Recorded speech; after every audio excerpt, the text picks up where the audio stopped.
and welcome to Courageous Caring Families. If you're a parent or caregiver of a neurodivergent child, you're in the right place.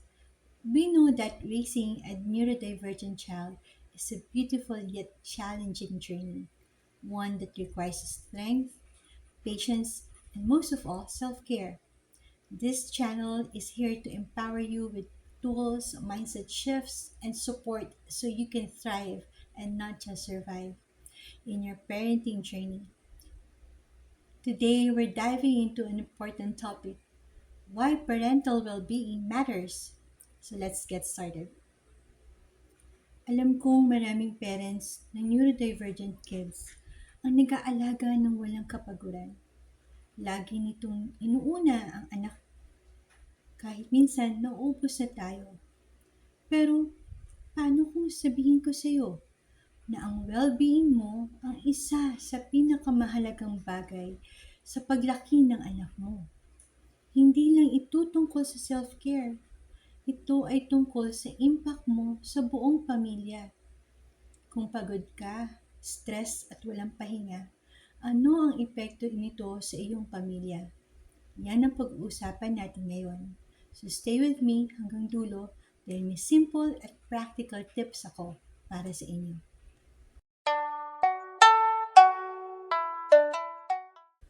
Imagine mo ang sarili mo bilang isang baso ng tubig.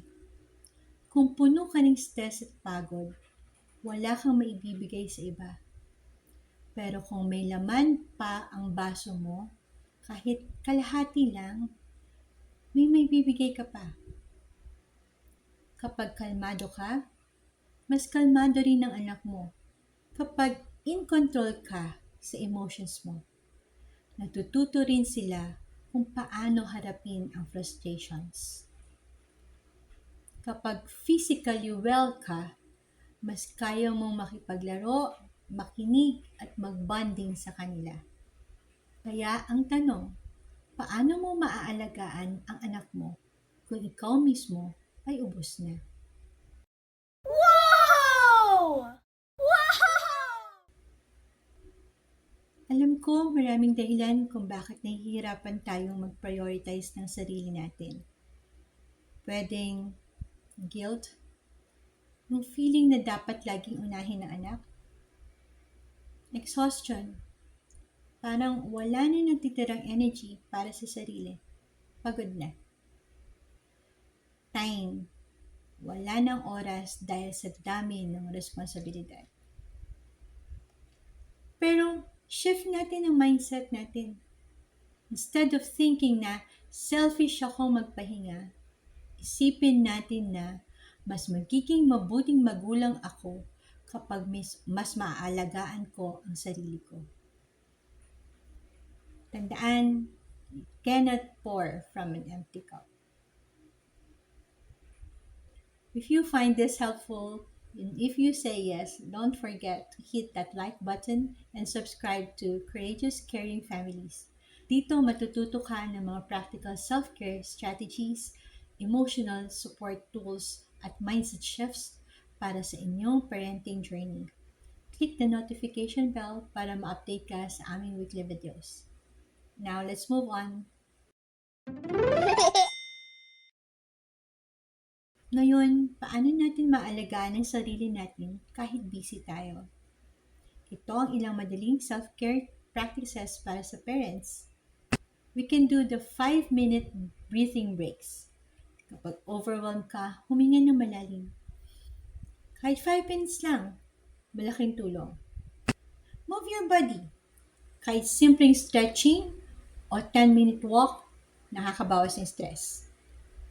Number 3, matutong magsabi ng hindi sa mga bagay na hindi na kailangang gawin. Ask for help. Hindi mo kailangang gawin lahat mag-isa. Seek support from family or friends. And 5, journaling. Kahit 5 minutes lang, isulat ang nararamdaman. Malaking tulong na for your emotional regulation. Hindi kailangan ng grand ang self-care. Basta consistent ka.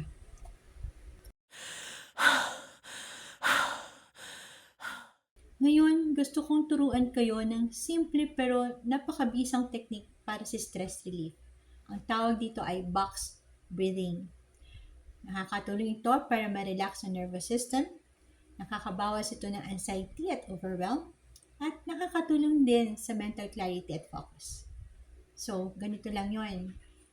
I-inhale tayo ng 4 counts, hold at 4 counts, exhale for 4 counts, and hold for 4 counts. So, let's start. On your comfortable position, like sitting down or lying down, you may close your eyes.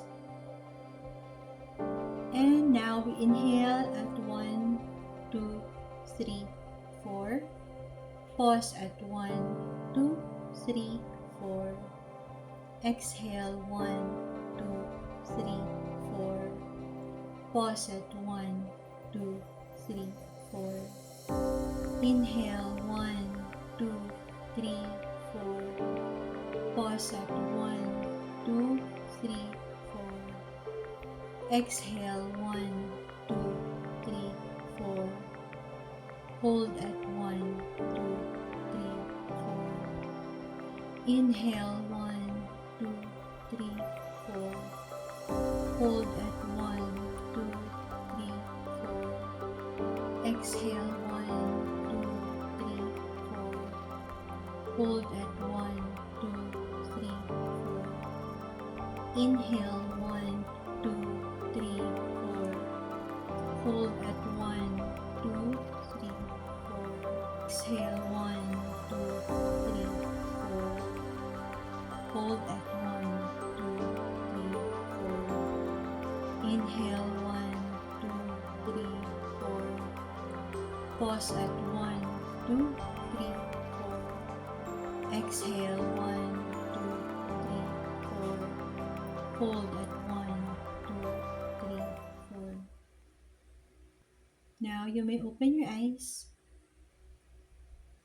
Kamusta ang pakiramdam nyo? Mas relax ba? Mas kalmado? Subukan nyo itong gawin araw-araw, kahit 2 hanggang 3 minuto lang. Hindi selfish ang magpahinga. Ang alagaan ng sarili at ang magkaroon ng oras para sa sarili mong well-being. Dahil kapag mas okay ka, mas okay din ang buong pamilya mo. Kung gusto mo pang matuto ng mga self-care tools, subscribe sa channel na ito. I-share din sa mga kapwa natin parent na nangangailangan ng reminder na mahalaga rin sila. Thank you for joining me today. Remember, when you care for yourself, you're always caring for your child. If you found this video helpful, please share this with other parents who need to hear this message. Don't forget to subscribe to Courageous Caring Families for more self-care and parenting support. Comment naman below, ano ang ginagawa mo para maalagaan ang sarili mo? So let's share and support each other. See you in the next video.